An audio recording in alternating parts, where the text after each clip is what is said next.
Alright stitchers, so first we're going to have a look at how you cut your thread and how you split it. Now to cut your thread, you grab the end that comes out of the number side if it's a new skein, and you pull until you've got about the same length as your forearm, and then you cut it there. You don't want to go that much longer than that because it will start to tangle. And then when anybody talks about splitting embroidery floss, it's because when it comes off the skein like that, it has 6 strands that have been twisted together. If you want a really thick line and you want to fill in something quickly, then you can use all 6 strands. If you want the thread to lay flat a little bit more or to get a little bit more detail or finer lines, you're going to want to split it.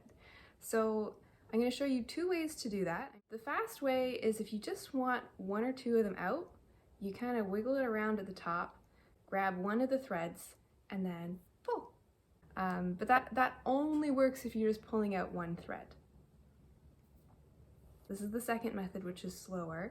You just kind of twirl it at the top until it starts to come apart, and then you grab half of it with one hand, half of it with the other, and you start to slowly pull it apart. If you try to go quickly here, it will not. I will show you. Oof, that was not a good noise. So I'm going to let it twist out a little bit. And then this is kind of where you need 3 hands. I'm going to kind of twist it out and try to pull it slowly again. And it can help every once in a while to just pull on that tail there and just go slowly and it will separate. So with that second method, you really just want to go slow, otherwise it will get knotted. I find sometimes when I've got my separated bit of thread, it feels a little bit like it wants to get knotted and tangle because it's upset with how it's been split. So what you can do is actually separate all the threads. So I'm going to separate these 4. 1, 2, 3, 4, and then you just put them back together, and when you do that, then they'll just maybe get along a little bit better, and they'll lay flat in the needle and go down flat as you're stitching.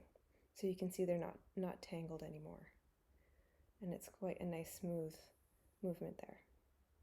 So just to recap, you want to make sure you don't cut it too much longer than your forearm, and then if you want to just get one thread out, you can pull it out like this.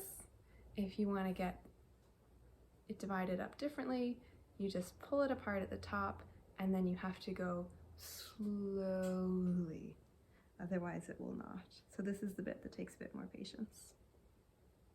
Okay, and now you're ready to start stitching.